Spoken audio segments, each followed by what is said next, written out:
在回公司的路上，凤月打电话给女儿。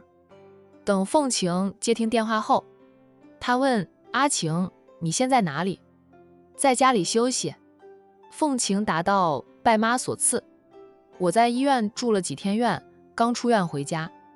妈又让我在家里继续休息，那我就好好休息了。”凤月噎了噎后，问他：“你是否又背着妈做了背刺妈的事？妈指的是哪一件事？”凤月一口老血差点吐出来，指的哪一件事？说明凤晴做了很多背刺她的事，这就是她亲生的好女儿呀。凤莹说这是她的报应。凤月不相信报应之类的说法，但自己的日子确实过得不怎么样，表面是花团锦簇的，实际上都靠她一个人支撑着。老公、儿子都是吃她的，花她的，住她的，还帮不到她什么。女儿倒是有些本事可以帮到她，却与她不是一条心，还背刺她不知道多少次。你做了很多背刺妈的事？凤月问的有气无力了，是被亲生女儿气的。凤晴，虽说你没有在我身边长大，但你是我怀胎10月所生，是我给了你的生命，你就一点也不顾念母女之情吗？凤晴默了默后，反问妈觉得我们母女俩有多少的母女之情？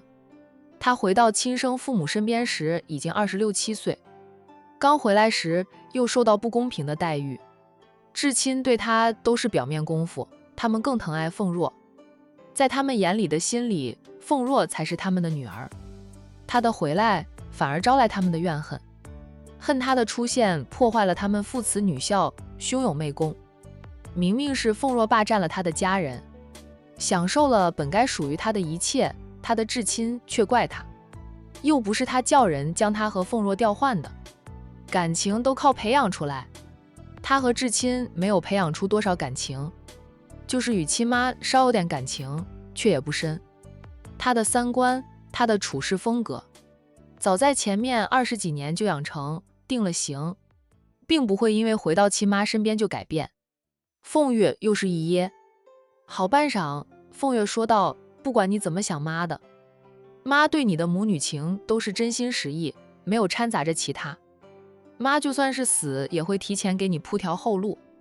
想保住你，你就不能站在妈这一边。就算你不站队，好歹不要被刺妈，不要拖妈的后腿啊。”凤月怀疑穆源的阴谋是被女儿洞悉，并再次通风报信给海玲那边，让他们提前安排好一切，只要他的阴谋一实施，非但不能成功，反而会被警方抓个正着，人证物证俱全，就坐实了他犯罪一事。如今大家也只是听说了传言，毕竟还没有坐实的。当年姐妹3人，姐姐和妹妹都死了，就她这个二小姐还活着，并顺利接管了凤氏家族，是个傻子都会怀疑她。所以传言传了40、50年，凤月明面上都是不理睬的，只有家族的人在背后做了什么，他才会出手惩治他们，杀鸡给猴看，震慑族里的其他人。当年稍微有点知情的族人，或失踪，或病故，或意外身亡，总之没有一个人在事发后能活过3年的。妈还是说什么事儿吧。凤晴淡淡地道：“看看那件事是不是我被刺妈的。最近她住院，她是什么都没有做，做事的人是方瑶，又不是她。妈去墓园的事，你知道吧？你是不是跟海玲说了？还有警方去了公司说要见妈，你有没有捅妈一刀？你知道了多少？”凤晴说道：“拜妈所赐，我在医院躺了几天，最初2天下床都无力，还得方瑶扶着我，弱鸡一般的我，能做什么事？我说这几天我什么事也没有做，妈信吗？妈去墓园的事我是知道，那时妈也不低调，带着一班保镖出门的，墓园里也有守墓人，哪有不知道的？族里其他人都知道，更不要说我了。难道妈去墓园不是拜祭，而是去放火烧掉凤氏的列祖列宗？这个不孝女，她怎么就生了这个不孝女啊？气死他了，还让他无从反驳。公司里会有警方登门，妈应该去问问你的3个儿子是否做过违法违纪的事，而不是来问我。凤氏的擦边生意或者违法的生意，妈并没有交到我手里。凤氏没有擦边生意，更没有违法的生意。凤月黑着脸骂着女儿，饭可以乱吃，话不能乱说。你想害死凤氏吗？那是留给你和你的女儿的，你这样做损害的是你自己的利益。凤晴还是那副态度，既然妈说凤氏没有做过违法违纪的事，也没有擦边生意，那妈紧张害怕什么？就算是你3个儿子做了违法违纪的事，把他们抓走便是，也不会影响到妈，顶多就是影响一下凤氏集团的声誉。是了，他没有问过3个儿子，是不是他们背着他做了违法违纪的事，然后被人举报，招来的警方调查。阿晴身边有方瑶，以他的性格也不可能做违法违纪的事，但是3个儿子就不好说了，他们没有太高的智商，真做了那样的事，也没有足够的本事全都抹去痕迹，就容易被人发现并举报。这样想着，凤月的心又平静多了，可能是做贼心虚吧。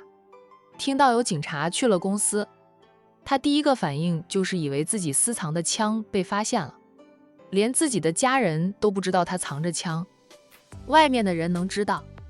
若是海玲那边的人有这个本事查到，也不用等到现在，早就去举报他私藏枪支，然后有法律惩罚他，都不用海玲他们大张旗鼓了。海玲打探消息倚仗的无非是苏家，苏家又不是万能的。阿晴，妈给你安排好的路，你怎么就是不走？妈那样做都是为了你好，不会害了你的。妈是心狠手辣，不是好人，做过很多伤天害理、对不起良心道义的事，但是对你，妈绝对是全的母爱，不掺假。妈只希望你能好好的活着，若有一天离开了江城，就与方瑶远走高飞，永远都不要回江城了。你回到凤家的这2年里，就当作是做了一场梦，梦醒了，你不再是凤家的接班人，你是郑晴，郑家的女儿。凤月不爱郑华，但也有几10年的夫妻之情。凤晴也的确是郑华的女儿，不随他姓凤就姓郑了。凤晴说道，就算我离开江城，我也还是你的女儿，依旧姓凤，我不想改姓郑。对比亲爸，凤晴更愿意随母姓。妈，需要我回公司一趟吗？凤晴缓和了态度，用亲妈的话说，不管怎么样，他们都是母女俩，她看不惯亲妈做的事，也背刺过母亲，但有些事，例如公司里的事，她还是愿意为母分担的。不用，我已经召开过高层会议，告诉大家你身体不适，这段时间在家里养身体，不会回公司上班。实际上是不想让女儿沾太多事，想让女儿一身轻的离开江城，跟方瑶远走高飞的，到一个没有人认识他们的地方，重新生活。他将女儿托付给方瑶，可惜方瑶改不了他死忠心的本性，将他和他说的话，还有那包药粉都告诉了女儿。死丫头不懂他这个亲妈的心，不听他的劝，不听他的安排。哎，他凤月这一辈子都算过的顺风顺水的，唯独在女儿这里踢到了钢板。说着，凤月挂了电话，转而打电话给郑一帆。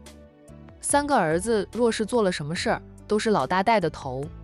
老大这个当大哥的，不管做什么事，都会拉上2个弟弟，主打一个人多可以分担罪责，就是被骂也有2个弟弟一起陪着，能分摊。警方来的时候，郑一帆兄弟3个恰好也不在公司。随着凤家和海玲他们的争斗白热化，管城那边越来越多人过来，郑一帆终于意识到不妙，明白父亲催着兄弟3人带着老婆儿女离开凤家，回到郑家的老家生活的用意了。可惜现在想走，母亲怕是不让他们走了吧。郑一帆三兄弟私底下商议过，也不想在这个时候走，总要知道谁输谁赢吗？万一是母亲赢了，他们在母亲需要帮助时一走了之，等到后面再回来，只怕母亲不会再信任他们，也不会再给他们太多好处。凤氏的一切就真的都成了凤晴的囊中之物。阿若还活着的话，凤氏的一切交到阿若手里，他们能接受，因为从小到大，他们都知道以后家里的一切是交给凤若的。凤晴吗？他们不甘心，是凤晴才是他们亲生的妹妹，但凤晴在乡下长大的，是回到凤家了才开始学习做生意，凭什么能得到凤家的一切？故而兄弟三个决定留下，只是让妻子儿女回郑家老家等着过年。现在他们是在外面到处打听消息的，也到处帮老母亲拉帮手。在帮老母亲这方面，他们兄弟三人比凤晴给力多了。接到老母亲的来电时，郑一帆刚和一位老总谈过，只是那位老总不想再和凤氏集团合作，已经拒绝了他。他刚送那位老总出了包间，老母亲的来电让他顿住了脚步，便让秘书帮他送老总进电梯。妈，郑一帆接听母亲的电话，小心地叫了一声，心里在猜测着老母亲的突然来电是什么事，又在回想自己今天在公司里可有做过错事，貌似都没有吧。复盘了一次自己做过的事，自认没有做过错事，郑一帆绷紧的神经才松了松。一帆，有大量的警察去了咱们家公司，你和你弟弟没有瞒着吗？在外面做过违法违纪的是吧？特别是以公司的名义。凤月开口就是质问长子，表情严肃至极。郑一帆看不到母亲的表情如何，但听到母亲的质问，就猜到母亲此刻的表情有多严肃。听到有警察去了公司，郑一帆大惊，随即小心地说道：妈，我和弟弟没有以公司的名义做过违法违纪的事，我们都是正常的谈生意，偶尔抢别人的生意，都是通过抬高价钱来抢生意的。妈，那些警察去公司做什么？咱们公司的税没问题吧？凤月骂道：查税是税务局的人，不会只有公安局的人。郑一帆，妈，那我真不知道，我敢保证我和弟弟们在外面没有做过违法违纪的事，若是他们做的事，警察应该会直接说找他们兄弟的。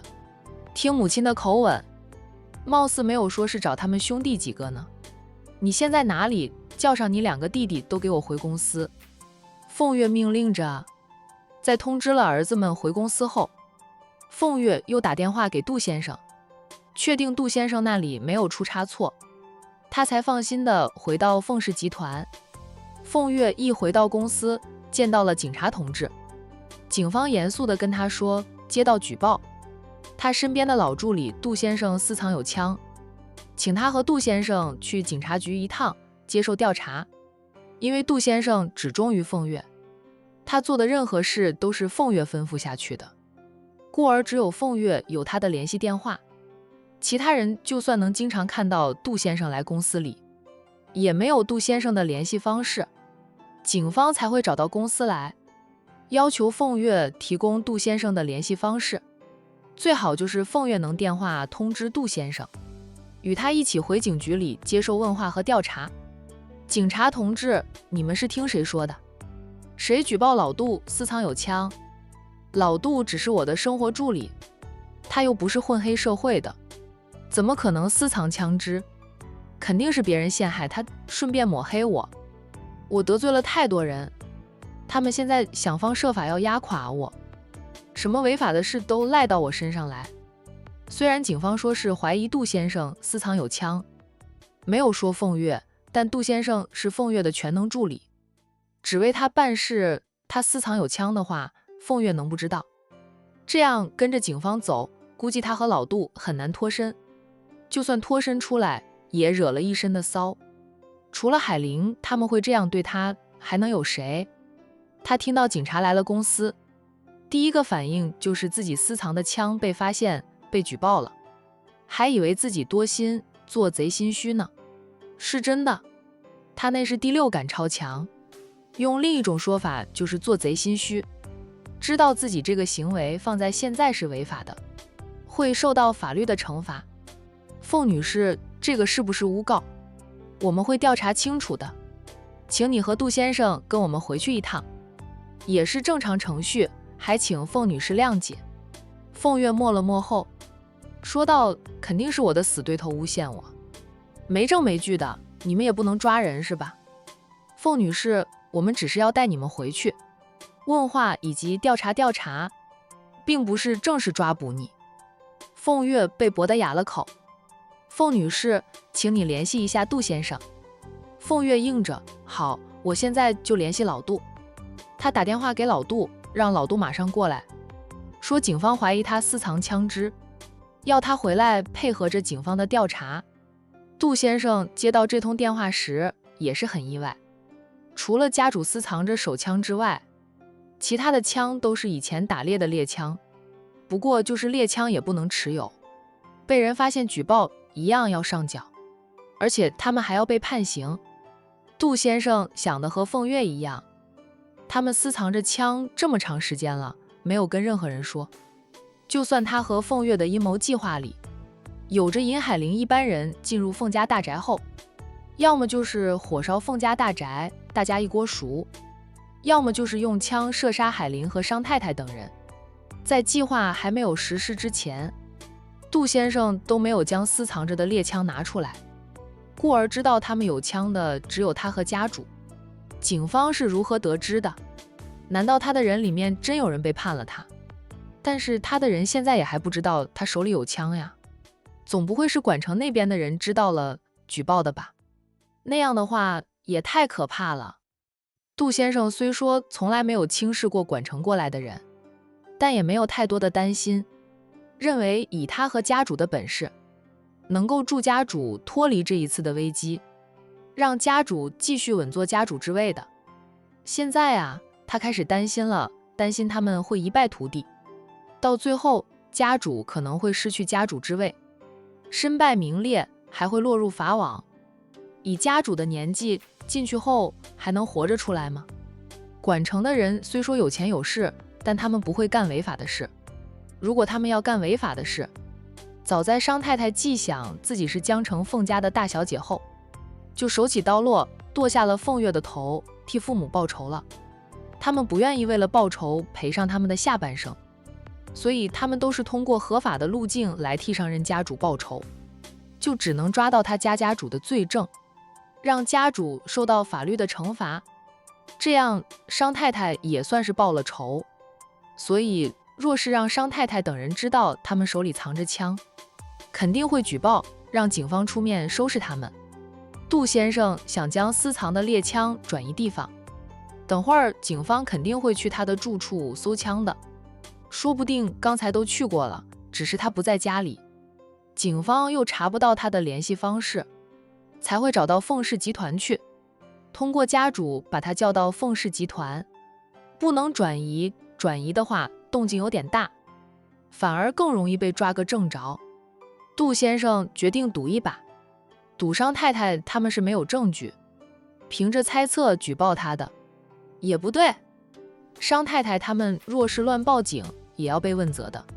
以杜先生和海玲等人打过的交道来看，若是他们举报的，必定有证有据，说不定连他藏枪之地已经知道，不转移是不行的。杜先生就是接电话那短短几分钟，已经心思百转千回的，他又觉得警方应该还不知道他藏枪之地，否则警方直接去他藏枪之地搜寻了。家主，我马上回公司。杜先生恭敬地应着。结束了通话后，他却迅速地赶回他的住处。幸好他也有2处房子，一处是离凤家大宅不远，就像方瑶住的离凤家不远一样，一处则是在离凤氏集团不远，开车过去也就2-3分钟，很近很近。住得近才方便家主对他的随叫随到，由于他是家主最忠心的人，又跟了家主几十年，家主待他不薄。他2处房子都是带着院子的别墅，他帮家主做的事情很多时候都是隐秘性的。为了不泄密，杜先生的住处只有他一个人，并没有请任何工人，就是搞卫生都是他自己来。除了凤月，别人都不被允许进入他的私人别墅。平时帮他办事的那些人，则是住在他别墅周围，以他为中心，这样既方便帮他做事，还能保护一下他。哪怕他拳脚功夫也很厉害，毕竟只有一个人，还是需要保护的。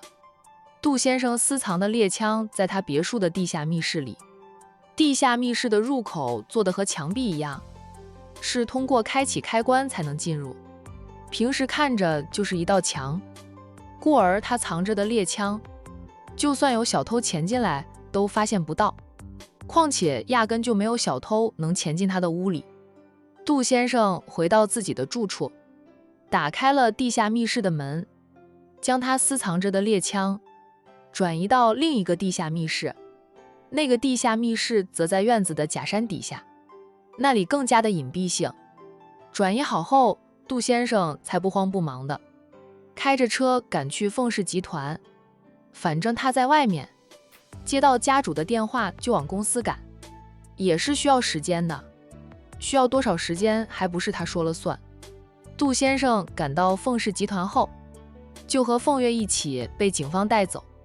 公司的人看着2人被警方请走，也知道了警方此行的目的，联想到最近凤总与管城那边过来的人的交锋，凤氏集团对于警方说怀疑凤月和杜先生私藏枪支的事，大多人都认为是真的。凤月和杜先生被带走后，公司里就像炸了锅似的，大家都在议论纷纷。有人问，我们公司真要换老总吗？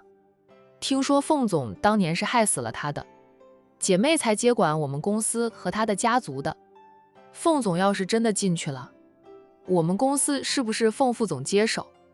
凤副总虽说进入公司的时间不算长，但近来表现的还不错，他接管我们公司，总好过完全不了解的那个姓海的吧。凤家的那点子事情早就传遍了整个江城，大家明面上是一副与他们无关，他们不会多管闲事的样子，背地里都在讨论，还有人打赌，看看是凤晴上位还是海玲上位呢。凤晴是现任凤家主的女儿，接班人海玲则是上任家主的后代，双方都是他们背后的长辈推出来的接班人，竞争得很激烈。他们凤氏集团不就经常抢走海总的生意，不过海总也是抢他们凤氏的生意，都不用干活了，你们还想不想在这里干下去？郑一帆兄弟3个回到公司，看到不少职员凑在一起讨论，听清楚大家讨论的话后，他们当即就黑了脸，厉声呵斥着众人。在凤氏集团里，郑一帆兄弟3个还是有地位的，被他们这样一呵斥，大家赶紧回到自己的工作岗位上。凤月和杜先生晚上才回到公司，凤氏集团的大部分职员都还在加班，很多人是刻意放慢速度，就想着加班等着，看看凤总和杜先生能不能回来的。要是他们能回来，说明藏枪一事就是被人诬陷的，不是真的。还有一种可能就是警方并没有搜到枪。郑一帆兄弟3个最为紧张，什么事都干不了，直到秘书告诉他们凤总和杜先生回来了。3兄弟交换一下眼神后，全都吁了一口气。郑二说道，我就说这肯定是被人诬陷的，我给妈当了几十年的儿子，就没有见过枪。哦，见过，妈买给我的玩具枪还有水枪。他的兄弟都笑了。同样的，郑一帆也没有见过母亲或者杜先生的藏枪。兄弟3个赶紧下楼去迎接老母亲。凤月若无其事地带着杜先生，在一班保镖的簇拥下走进了办公大厦。在见到3个儿子后，他停下来，对3个儿子说道，若没什么事，就下班回家去，妈还没有用晚饭，先和老杜去用餐。回来一趟是让你们不用担心，那就是凤营陷害我的手段。警方去了你们杜叔家里搜了个底朝天，也没有搜到枪。凤月冷笑着，现在该是他们难受的时候了。藏枪没有被搜到，看商太太怎么收场。郑一帆说道：妈，事情弄清楚了就好。妈和杜叔快去吃饭，公司的事交给我们。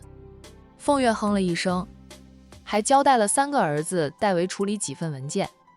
他才在保镖团的簇拥下，带着杜先生再次离开了公司。另一边的乔家老宅里，乔涵接了一通电话后，便打电话对战浩宇说道：跟大哥他们说一声，警方并没有在姓杜的住处搜到藏枪。在乔涵旁边坐着的程玲玲却说道：偷爷出去了。偷爷就是许素素的师傅，在几十年前是出了名的神偷。许素素，我师傅出去了也不跟我说一声，他能猜到师傅出去做什么？程玲玲说道：你也可以出去，现在大晚上的没有灯的地方，黑的伸手不见五指，最适合你们师徒俩夜探杜宅。你出去之前可以去问问战大少爷的保镖阿七，他跟着海玲姐一起来的江城，对这边更熟悉一点。他夜探过杜宅，熟悉杜宅的格局，让他给你画个图出来，你分析分析。姓杜的会将私藏的枪支转移到哪里？反正是不可能移出杜家的。凤老婆子私藏的手枪，你们就很难摸得清楚，除非有人里应外合，这得找凤晴小姐帮忙了。不过凤晴是凤老婆子的亲生女儿，虽说她是做过很多背刺她老娘的事，涉及到她老娘的命史，就不知道她能否继续背刺她老娘，大义灭亲了。许素素说道：始终都是亲生母女，就不要指望着她跟我们一条线了。凤姨说了，明天最迟就是明白。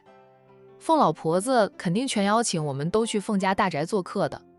凤姨好歹是上任凤家主的长女，与凤老婆子又是姨甥关系。还有钟爷爷不是回来了吗？就不信那个老婆子不打着，给凤姨和钟爷爷接风洗尘的旗号，把我们都请过去。到时候我和师傅再摸一遍凤家大宅，除非凤老婆子把枪吞进肚子里，我们不好将她开膛破肚，找不到她的藏枪，否则以我师徒俩的本事，就没有失手的时候。几个人还真是对凤月的行事作风了如指掌呀。都到了晚上10点多，就有人按响了凤家老宅的门铃，说是凤家的管家给商太太一行人送邀请函来了，打着给商太太还有费老先生接风洗尘的旗号，邀请大家明天晚上去凤家大宅共进晚餐，还有晚宴。凤氏家族有点身份地位的人都会出席宴会。凤月说这是凤家的家宴，就不好请乔家人了。他并不敢，也不想与乔氏为敌。商太太对凤家的管家说道：回去告诉你们家主，明天傍晚我们会准时到，还请你们家主多备点酒菜，既是给我和钟伯接风洗尘的，大家就要吃好喝好。管家神色恭敬地道：我会将商太太的话转达给我们家主的。商太太说道：在江城，我更喜欢听到别人叫我的名字。管家默了默后依旧恭敬：我们家主让我送来的邀请函，我已经交给了凤莹小姐，没有什么事儿，我就回去复命了。商太太嗯了一声。乔家的管家送着凤氏的管家出去，等到凤家的管家走后，商太太才扫向那一大叠的邀请函，对大家说道：明天傍晚赴宴，出门前我们吃好喝好再出门，去了凤家连杯水都不要喝，防着我那个好二姨在饭菜酒水里下毒。程玲玲打着呵欠，这个点她都该休息的了，主要是前段时间太忙，每天都要做好几台手术，难得休息一下，又被儿子那个小哭猫吵到，跟着商太太来了江城。对于程玲玲来说才算是休息，她就想好好的睡一觉，明天要陪着钟爷爷打一场硬仗呢。听了商太太的叮嘱，程玲玲说道：有我在这里，怕什么？除非那个老太婆给你们下的，是见血封喉的毒药。她既是宴请我们一起共进晚餐，还有凤氏的族人，她自己的丈夫儿女，她不会在饭菜酒水里下毒的。商太太知道程玲玲的本事，笑道：程医生说的是，不过还是吃点东西再出去。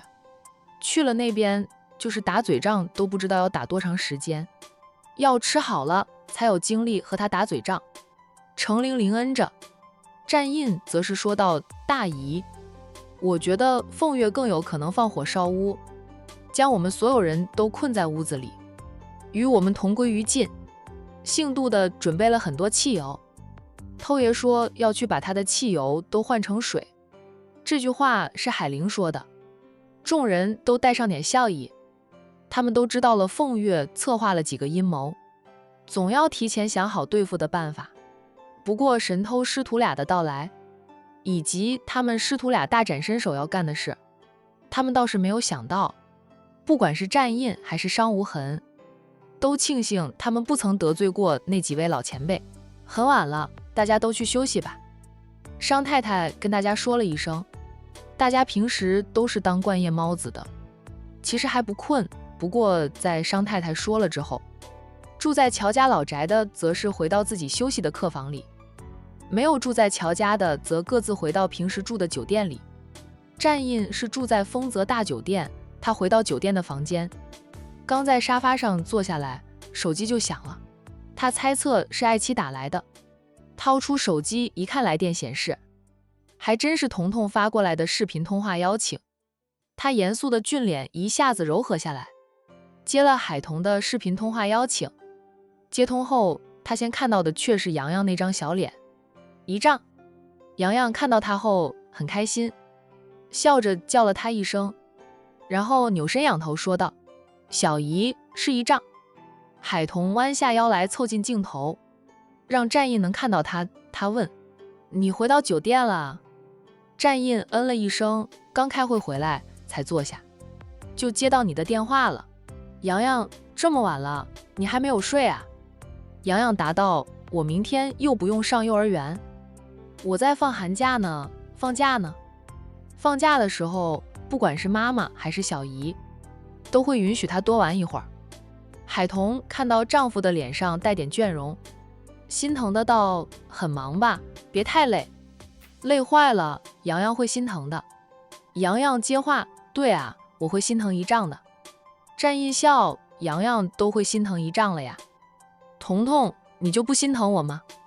等你回来，我给你做好吃的。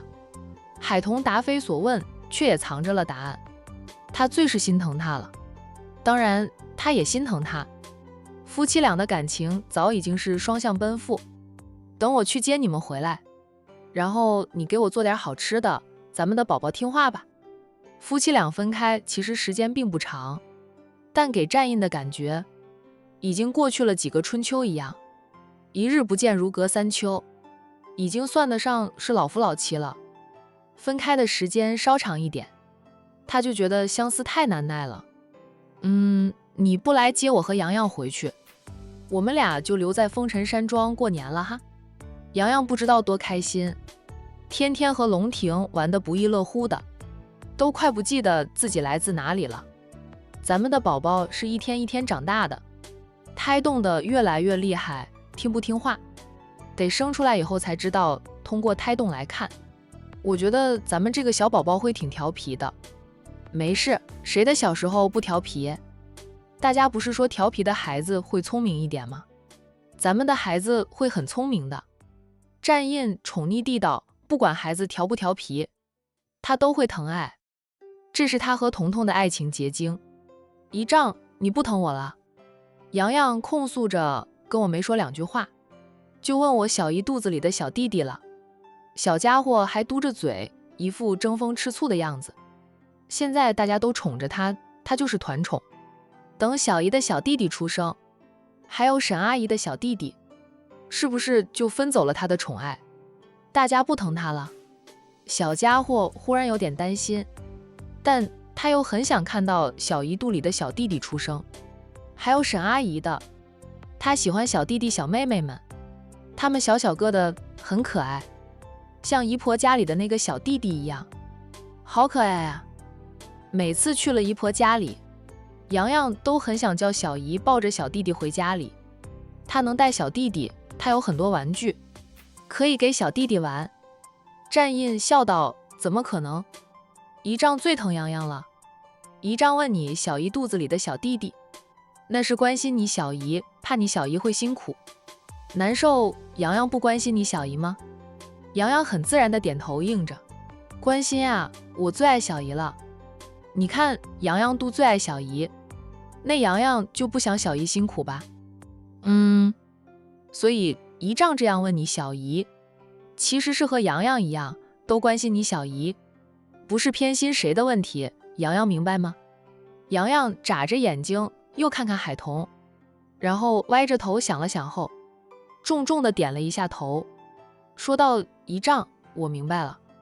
战印夸赞他：洋洋真聪明，洋洋真棒，洋洋知道体谅心疼你小姨了，不枉你小姨那么疼你。被战印一顿夸，洋洋都分不清东南西北了，咧着嘴就笑。海童笑得更欢，洋洋才多大呀，斗得过他姨丈吗？被他姨丈3、2句话就绕进去，分不清东南西北了。洋洋玩得开心吧？很开心，不过有时候我会和龙婷吵架，他吵不赢我就哭。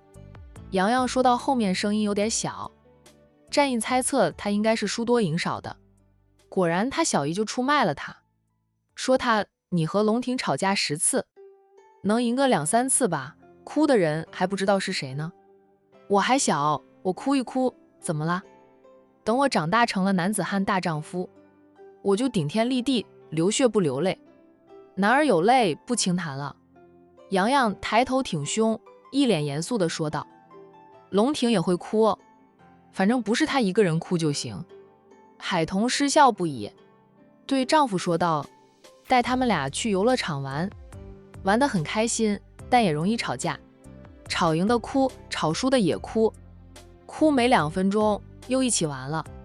小朋友就是这样，玩得再好也会吵架打架，闹过矛盾后很快又会和好如初。2个小家伙闹翻时，木晴和海童都不管他们，由着他们自己解决。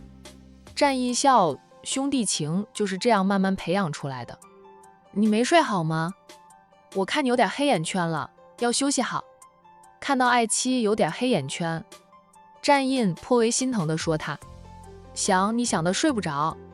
战印笑，眉眼都是情。他说我也想你们等我办完事，就直接坐飞机去风尘山庄，接你们俩回来过年。姨丈，你要快点做完事过来接我和小姨哦。战印逗他，你不是玩得很开心，不想回家吗？还盼着姨丈过去接你啊？我以为你玩得乐不思蜀呢。我会想我妈妈的，妈妈说年前就回家，我都好久没有见到妈妈了，想妈妈。也就是晚上不和龙婷一起疯了，洋洋才会想起妈妈。海玲她再不回家，儿子都要忘记她了。今年过年你可能就会有一个新爸爸了。洋洋，你陆叔叔给你当爸爸，你是真的喜欢吗？战印温和地问道。海玲是计划在年前那几天与陆东明先领结婚证，